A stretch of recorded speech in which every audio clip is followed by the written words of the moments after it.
Good day and welcome to this, the fourth in our series for the period ending 31 December. Today we're going to be looking at the local portfolio positioning and performance, and once again to the 31st of December.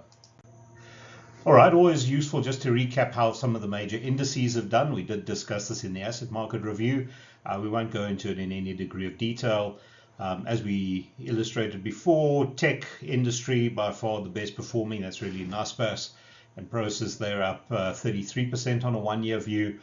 Basic materials had a pretty awful year, 3 months, 6 months, you name it. Then telecoms also had a difficult year up until December, but you may very well be aware that MTN particularly has had a very, very good January, and that's obviously reversed some of that. Overall, you can say the top 40 was up about 7%, banks up 16%, which is good news. So, just from an intuitive perspective on a one-year view, we're running very underweight materials or resources positions and quite significantly overweight in banks and financials, which immediately augurs quite well. And although, as we always say, that small cap index is not a great proxy for the breadth of the small cap market, the small caps generally did quite well to December.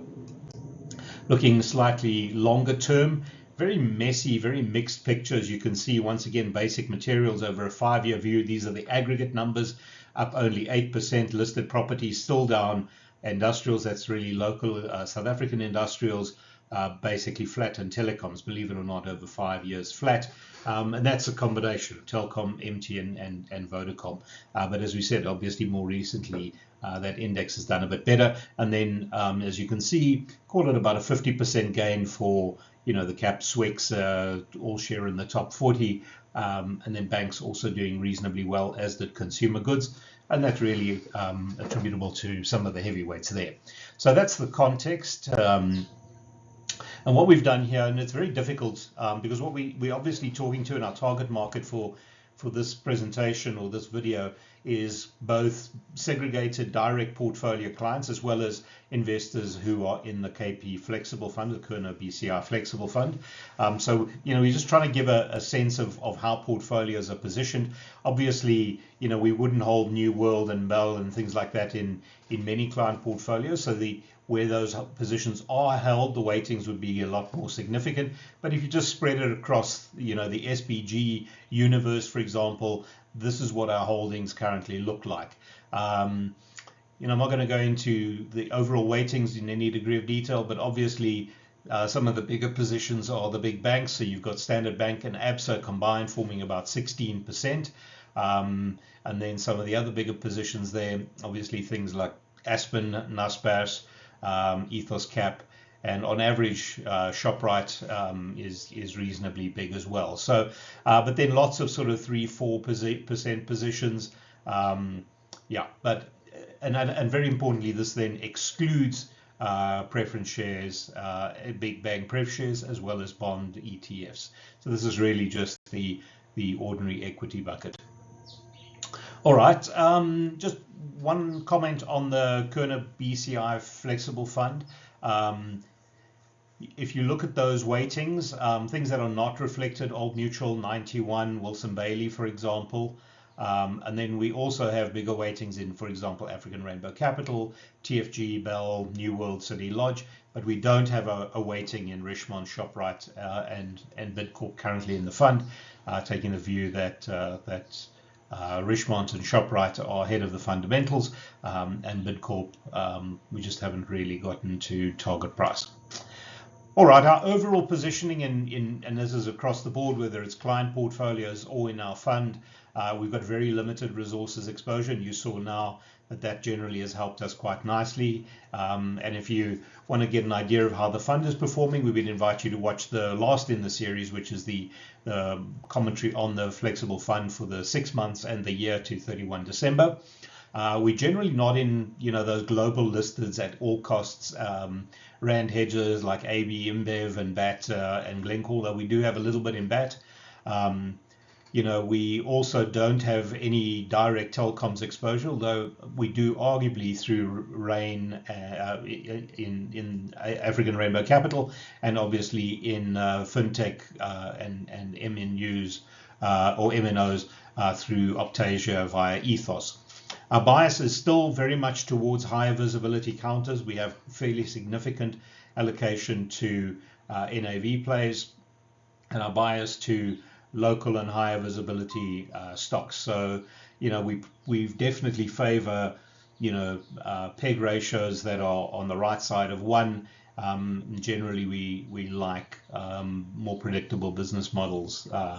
And that, I think, is true for the global allocations as well. And then we have a fair amount of mid and small cap holdings, as you saw. And what we're now going to do is just unpack some of the transactions. And obviously, this is not relevant for every client, but pretty much across the board, we've sold out of Discovery. The chart is right at the end of the presentation. We've really, in a way, fallen out of love with it. There's a lot of promise, but we just feel that, the bank, for example, although they've got the numbers, it's just not translating into profitability. So, we felt that we would rather be elsewhere if we were going to be in that sort of sector. And frankly, we would rather then prefer, purer asset plays. We reduced ShopRite. We sold out of it completely in the fund for some clients, particularly where we were overweight. Naspers, particularly when the combination of Naspers and Prosus was overweight, we reduced Naspers into strength. That worked out quite nicely, particularly after January, where it obviously got hit on being added to the China military list. And then we also reduced Prosus. As we've always said, we far prefer Naspers over Prosus. So we've got very, very minimal weightings in Prosus, as you saw earlier, and we're delighted by the decision we took not to switch Prosus into Naspers. Then we sold or reduced for some clients, and in our fund, TFG, we just sort of felt at 160 or 165, it looked a little bit full. We have, for some clients, sold down on British American Tobacco, and we only really held Bell for a handful of clients because of the poor liquidity and I wouldn't call it high risk, but small cap, illiquid. It was very very focused on a handful of clients. We sold out of those, but we also earlier in the year bought them, and really we sold them simply because in the market, we were able to sell them at or just below the indicative offer price from the consortium, and we held the view that if the transaction didn't happen, we would see downside. We also bought African Rainbow Capital for quite a few clients, Mondi more recently, although we're going slowly on that one. New World, another one like Bell, lots of value, but very, very illiquid, so it's quite focused on a couple of client portfolios in the fund. Coronation Fund Managers, 91, BHP Billiton Group, and Anglos more recently, but very, very slowly and very, using weakness. We bought some Old Mutual, and then also we've been dipping our toe into Platinum in the form of Amplats, and we see that maybe as a more of a tactical bet. All right, so what we're going to do now is just dive into the underlying holdings, and you can basically say this is almost in order of the weightings that they appear, in our average client portfolio. So firstly, Standard Bank, it had a wonderful run. Then obviously, I think once Donald Trump was announced the successful presidential candidate, I think it weighed on the rand, it weighed on emerging markets a bit, but Standard Bank has done from those COVID lows phenomenally well. It's up probably 200% from the worst of the sell-off. And if I can just say, we're not doing the detail of why we hold Standard or Absa or Naspers or CUP or anything, because we've actually done that in previous versions, in the June one, in the December previous, and in the June previous to that. So if you are interested in the narrative and the motivation for these, particularly the bigger cap or the bigger holdings, please look back on those. And then Naspers, obviously, that sell-off that you're seeing there is not really captured in the reporting we did in terms of the performance to December, because that happened after year end. But Naspers is, over the 10 years that's shown here, done very, very nicely. We saw the recent sell-off as a little bit of an opportunity. But as you can see, when it was sort of up in those lofty levels, particularly when the weightings were becoming a little bit excessive, in spite of the discount and in spite of a very positive story in Tencent, we just felt it, for some clients, it was sensible to take a little bit of risk off the table.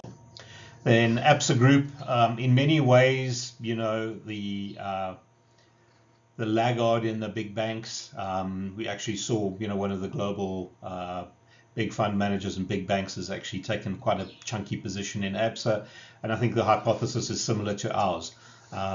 Very, very low valuation. Yeah, they've maybe been a bit more exposed to middle income households that maybe had slightly higher non-performing loans, but we feel that as rates come off and hopefully growth starts to normalize, those almost mechanical provisions will be slightly reversed. And I think once they sort out their leadership issue, which will happen one day, it looks very, very good. But like Absa, off those very low levels of COVID, very nice recovery.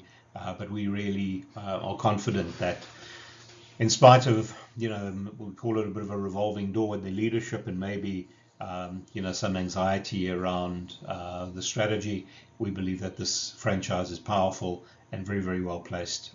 So, clearly a bet on the future rather than the past. If you look FirstRand, we have very limited holdings, although historically it was our bet of choice. But we now feel that, the good news is to a degree baked into FirstRand, and the market is, taking a fairly jaundiced view on Absa. So our third biggest holding, you can say, on average, and we're very comfortable with that valuation. Then Ethos Capital, obviously it's recovered quite nicely, and what's not fully reflected in this is the value unlock that happened through the distribution of Brait, the unbundling of Brait. And of course, anybody who got those and followed rights at 80 or 85 cents, I can't remember offhand, that Brait unlock has been significant. So, Ethos itself has obviously seen quite a nice re-rating. I think there was always a question mark over Brait, which is, the paradox here, because the Brait was trading at a deep discount, then Brait was unbundled, the market focused on that. That price, as you'll see in a second, rallied really hard. And the fact that the noose around their neck or the weight around their feet was gone, suddenly Ethos also popped. So it's quite strange to see both of them having unlocked, but it's been a very, very nice value unlock and still quite a big holding. We're very comfortable in the underlying narrative. We feel that the board's decision to return value to shareholders through a number of mechanisms will see that very, very compelling net asset value and a very interesting underlying portfolio deliver good results. So we're still very comfortable with our holding there, and would actually see significant weakness as an opportunity to add. Aspen, it's been disappointing. It's one of those shares, as we've often said, that the market sometimes loves and sometimes hates. We didn't think the last results were actually that bad, or not bad at all. In fact, market didn't agree with us. We do feel that maybe sort of just approaching 250 was a little bit ahead of the fundamentals. But equally, we feel that the current price in the sort of mid 170s and year end around 170 is not really factoring in the optionality and the hard work that has been done to build capacity. So we are very comfortable with our Aspen weighting, and sense that this could be one of those that really drives performance over the next year or two. Then Reinet has been a wonderful performer. We've said it before, we say it again. We chose this essentially over our direct British American tobacco. So over time, we've often sold down on those and opted for this, and that's why it's one of the bigger holdings in most client portfolios. So you'll see in a second, British American Tobacco has been a disappointing performer, and on the other side of this, you've had Reinet that's done really well. partly on the back of investments into Pension Insurance Group, for example, but also, recently announced that they'd sold their final British American Tobacco stake and that they were redeploying that into new opportunities. So my sense is Reinet is probably fairly fully priced now. It's almost become a Pension Insurance Group proxy. I'm not sure what the upside is on the medium term. We like the company we keep there, but I think it's probably done its thing for now. And if you need cash, that's probably one of those to look at. Right then, Shoprite, we have trimmed it back a little bit. We're out of it completely in our fund. We love the business. We love the leadership. We like the strategy. We like everything. What we don't like is the valuation and the fact that because it's such a machine, it's going to be really difficult in spite of great initiatives, great strategic positioning. It's going to be difficult for them to move the earnings needle sufficiently, we believe, to unravel that valuation. So sort of at 300 Rand, we feel it's a little bit full. For overweight positions, we did trim a little bit. We love the business, but I think best case scenario, it'll probably be here or hereabouts a year or two from now. Then, one of the best performers for us over the last while was Foschini Group. That's quite incredible to think that it was trading, in mid-2023 at 80 Rand. And there were times where we felt we were, the only one that saw any merit in this, and were really quite perplexed by, the weakness that we saw. It was not long ago, it was trading at 90 Rand. So we're very, very happy to see the stock re-rate.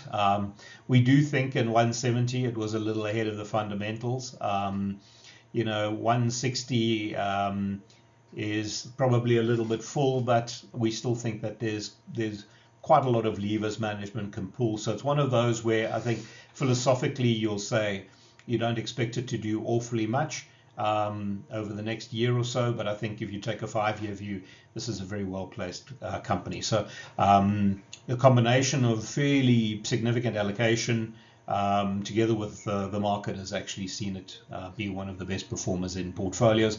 And we must say, we haven't really been there for very long. I think it's probably late 22 when we were buying the first stock. So we generally are up quite nicely on client portfolios and on the fund. BHP Billiton, this is obviously in its new guise, following the collapse of the London listing. And as you can see, it's trading at almost the lows over the last few years. Obviously, the market's a little bit worried about iron ore and copper and met coal and China. We think all of that's a little bit overstated. We've said it before. We say again. The attraction of BHP is very, very low-cost operations, particularly in Western Australia. It's a supremely well-positioned business, decent growth prospects, a lot of them organic. But it's a business that we think if you're going to be in the commodity sector, particularly those that are more geared to China, this is the one to hold.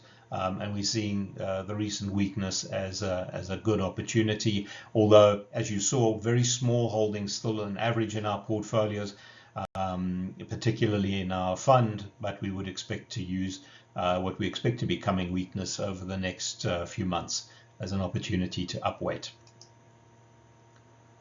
Then the next biggest holding, believe it or not, is Argent, and we've discussed this in detail before. It was trading at 4 Rand for a very, very long time, as you can see there. And then suddenly, the combination of servicing the debt, business model kicking into gear, offshore operations kicking into gear, operating leverage, shutting of loss-making operations, suddenly it really took off. You can see from the beginning of 2024, going from 15 Rand up to 26 Rand, fairly widely held except for really newer portfolios.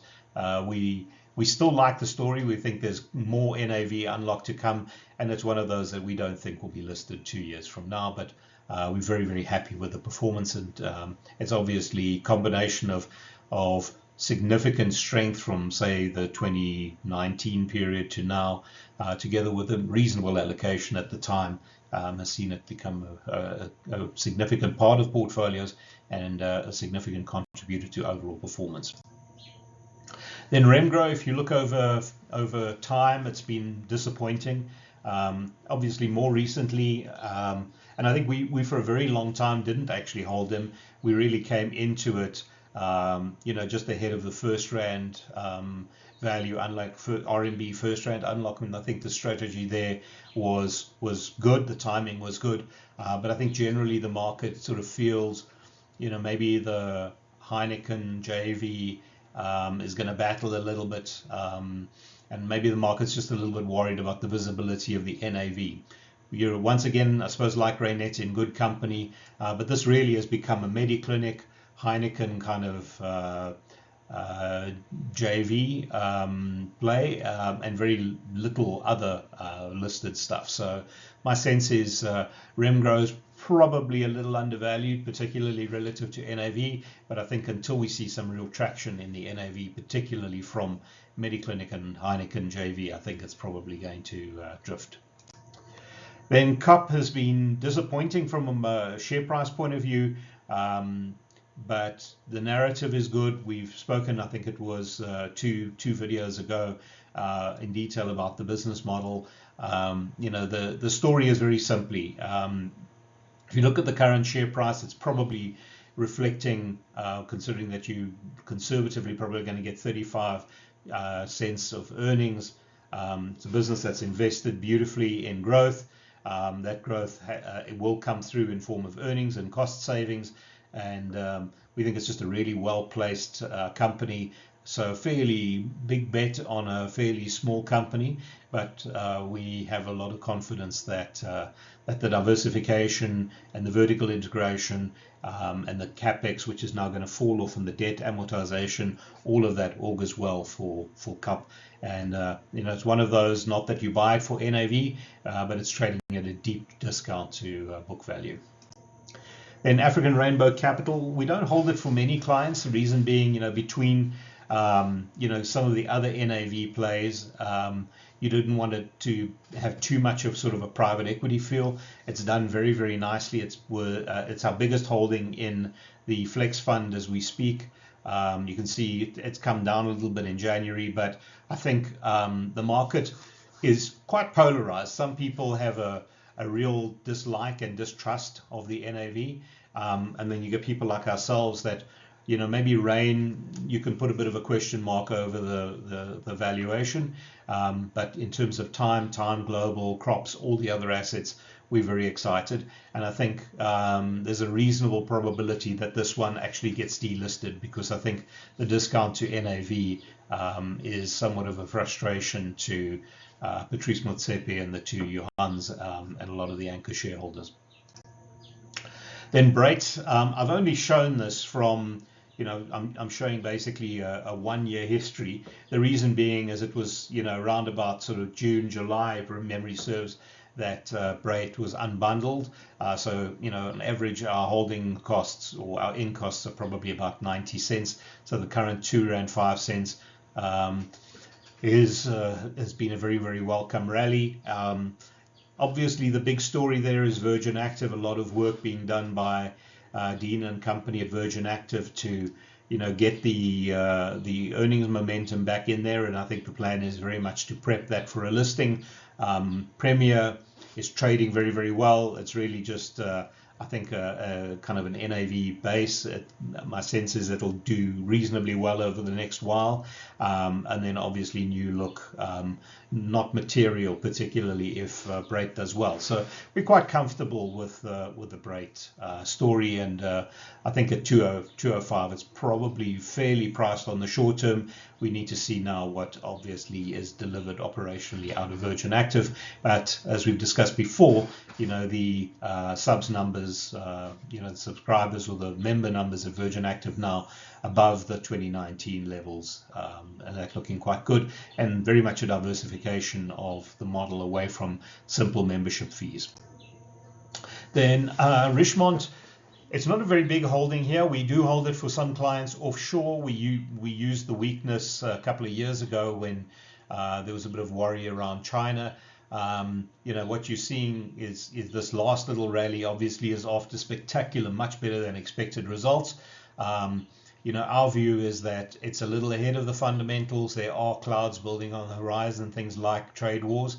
So, we're grateful for the performance, but I think it's another one of those that if you're looking for cash, or if you've got too many of them, sort of 360 or 350, it's very much worth reducing. Then Prosus, you can see, it's been a laggard relative to Naspers. Obviously, Naspers offers you the bigger discount. Prosus itself offers you a decent discount. But when you got the opportunity for the double discount, the question is why you wouldn't just be there. So, I'm very happy with the strategy we followed about picking Naspers and not switching, and we've got very few of them. Not that there's anything wrong with it. It's just Naspers we feel more compelling. Then York Timber's been disappointing. Obviously, a couple of years ago, they did the rights issue to lengthen the harvest period. So it's going to probably be another year or so before the benefits of that start to flow. We say again, obviously, the rights issue had quite a dilutionary effect in terms of net asset value, but arguably, it's still got a lot of headroom, both from an earnings point of view and an NAV point of view. So unfortunately, it's one of those where we've just got to be patient. It's obviously from the depths of COVID recovered quite nicely, but we think that this is one that 2-3 years from now will do very, very well when they start delivering some of the longer lifespan timber, and then no longer having to buy in from the market at exorbitant prices. Then City Lodge, this chart doesn't really do justice. We haven't been in it for 10 years. Obviously, COVID just destroyed the model, but you can see it trading quite well. The last result showed that they actually, in terms of occupancies, are above the 2019 levels. Inbound tourism is strong, and we're getting the sense that business travel is starting to get back to business as usual. So, we think that at these current share prices, very, very cheap, well-run, great asset underpins. So we're very comfortable with the positioning, and that chart really doesn't do justice to the business. Then Anglo American, if you look over 10 years, actually hasn't done very, very much. Obviously, the opportunity here is that there will be a value unlock. So I think the plan is to list Amplat separately, ultimately for those to be distributed, obviously deals on De Beers, and then leaving themselves as a more traditional, iron ore copper play. We think that that's probably them, signing the paperwork for their own delisting by take up by a BHP or a Glencore or a Rio. So yeah, we think that the sum of the parts are worth more, and we're looking forward to some more weakness, and then we can start adding this and bulking up a little bit on our commodity exposure. Then Coronation's quite a recent addition. If you look here, from 100 Rand a share 10 years ago down to under 40 Rand, trades on about a 10 PE, dividend yield of about 10 before tax. Basically, all the income just gets distributed straight out through dividends. Their tax issue with SARS was ruled in their favor by the Constitutional Court. But the play is, if you look at South African equity markets and global markets, we think that these geared market plays, Coronation, 91, are very, very well placed, because 10% move in the market will translate into more than a 10% improvement in earnings per share. So we think that this one is actually really well placed, notwithstanding the fact that it's obviously difficult for them to grow the AUM, but you did see in the most recent AUM updates, I think it was 8 or 9% increase from the comparative. So fairly fixed overhead business with optionality. My best guess is fair price is probably closer to 60 Rand.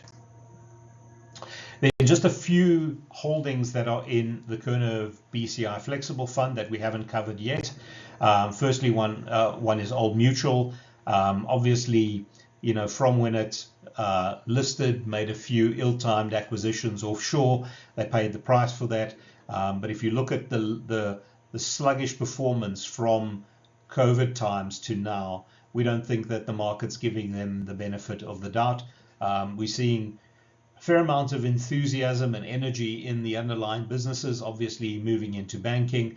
But if you look at the sum of the parts, it's worth probably 60% more than the current. So you're being rewarded for your patience with a decent dividend yield, and again, somewhat of a geared market play. But really a net asset value stroke geared market bet. But we believe fairly limited downside from these levels.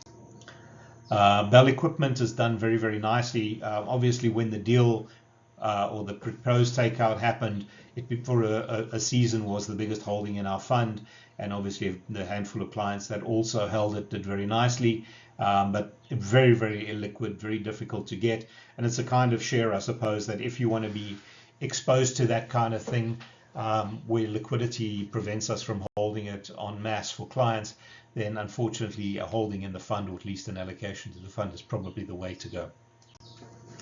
Then Wilson Bailey Homes, we're very pleased with the performance. We've always said they are the Rolls-Royce of the construction industry, relatively low risk compared to the industry. Obviously, Australia is now out of their world, and lots of excitement, I think, in terms of overdue capex in South Africa, not just to build useful or fanciful stuff, but just really to maintain crumbling infrastructure. So we're very pleased with the performance of Wilson Bailey, and it's actually a reasonable holding in the fund, and frankly in a few client portfolios.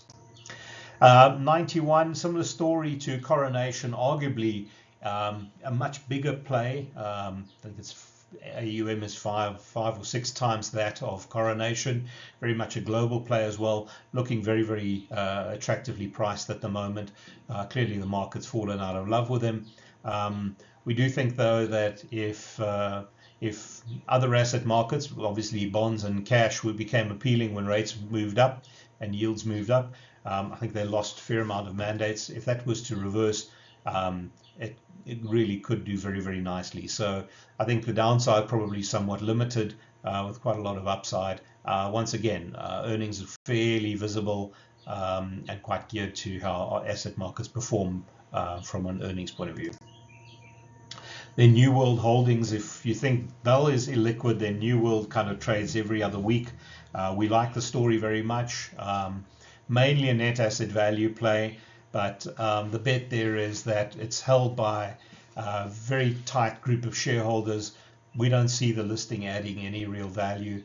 The offshore operations quite recently actually eclipsed those of South Africa, but we think that the South African market still has opportunities. So, I think when we looked at it, if you strip SA out, the offshore operations put this thing, I think, on about an 8 PE. So they've been withholding dividends. My sense is either buyback, but probably more realistically a delisting.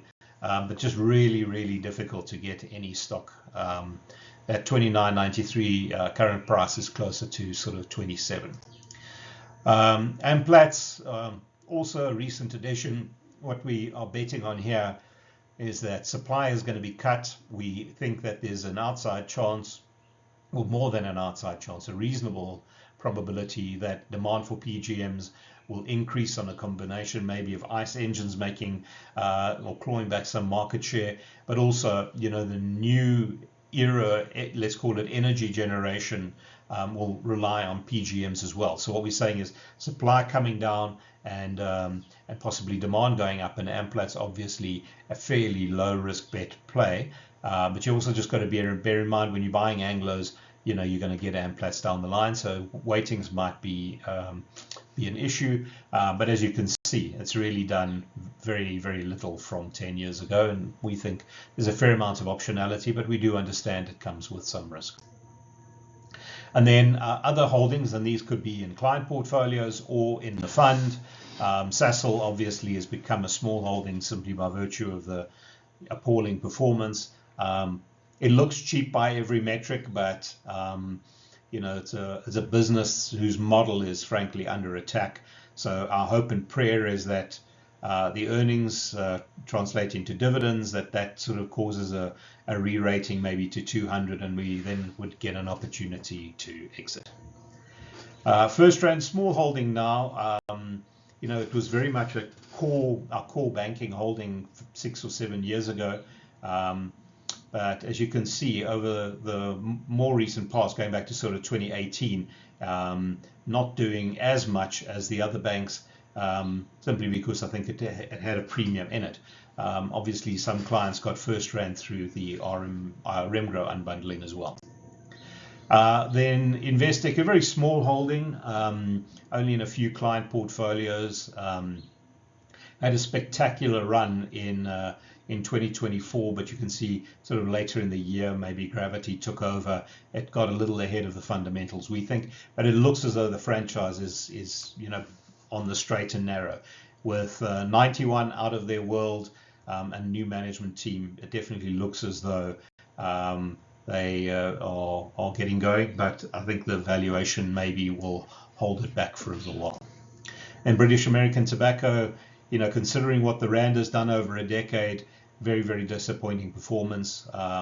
It's one of those that I think strategically you want to be out of. Renette, I think, have illustrated, and apologies for the spelling of tobacco. Mondi is a fairly recent acquisition. We like the business model, we like the positioning, we like the strategic vision, we like the e-commerce bend, we like the environmental bend, but obviously the combination of Trumponomics and the risks of tariffs have caused quite a big sell-off. It's back almost at where it was 10 years ago.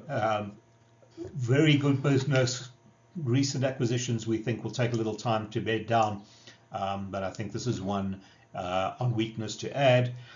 Excuse me, and we think that over the next 5 years it will do well, but probably the next year or two is going to be quite volatile. And then lastly, Discovery, which we sold out of completely. If you look at that chart over 10 years, you have to say it really hasn't lived up to the promise. We believed the story. We were at the punch bowl for a very, very long time. But late last year, I think it was 182 finally, we threw out the last of our holdings. It was for quite a while, one of our biggest holdings, but we're grateful for the rally. We obviously sold out in 3 tranches for most clients. Originally, I think at about 180 in the course of 23, I think it was, or 22, sorry, and then subsequent to that we did another tranche in the ones around 155, 160, and then the last lot I think went at about 182. We're pleased to be out of it. We wish them well, but we think that there's just too much complexity, and I think the integrated model, the theory is great, but the real value of being part of that ecosystem, I think a lot of people are questioning. Then very quickly on the pref shares, they've actually had a very nice run from the beginning of 2024. That's Absa Prefs, and those are Standard Bank Prefs. We've got I think about a 3% holding in the fund, and in certain client portfolios we have them as well. So that's really it. I think in terms of our outlook for 2025, I think overall we expect a better mood. In the big picture, we spoke about the outlook for growth maybe being better in South Africa than we've seen for a while. Not spectacularly so, but better. We think that financials on the combination of valuations, if you look at big banks trading well under 10 PEs, dividend yields are probably around 8 times. We're going to see, we believe, strong earnings in spite of what's been a very difficult environment. And that I think is what may very well kick Standard Bank from 220 up to 260. And I think the other financials, the likes of the life offices like an Old Mutual or a Coronation or 91, I think will benefit from what will hopefully be slightly firmer markets. We expect the locally focused stocks to do better. You saw when we looked at the performance, local industrials have been very disappointing over an extended period of time. We think a lot of those businesses and a lot of the likes of CUP have done a lot of hard work to position themselves in spite of difficult environments. So we think that local economy stocks could very well have a good 2025. As we said, we expect the geared marketplace to do well. We're also expecting net asset value discounts to narrow. We've seen it, obviously management teams. If you look at Ethos, you look at Reinet, you look at Remgro, all of them saying, you know, the discounts had to narrow. They've taken the first step by unbundling and seeing a value unlock there. But I think generally what we're saying is that, you know, if you look at an Ethos or an African Rainbow Capital, we sense that those underlying net asset values actually are going to grow faster than the market anticipates. And what we're saying here is if, you know, the earnings are growing by 15%, for example, in the underlying investees, there's no reason why the NAV, assuming rates remain constant for a second, that those NAVs can accelerate. So we think that those discounts are going to narrow. And I think one of the other things is where they trade at excessive discounts, we feel that the more opportunistic, be they management or astute investors, will actually look to delist them. And then, as we've indicated, we feel that the time is right to start adding cautiously, but to start adding some commodity exposure. So that's really it. We thank you very much. Firstly, to our clients and investors, we thank you for your support, and we thank you for watching this video. We really hope that if you have questions that are unanswered or issues you'd like to raise, you're very welcome to reach out to us, but we always welcome your feedback, good or bad, on these videos, because it's really important for us to produce stuff that is valuable to those that are interested in what we do. Thank you for your time.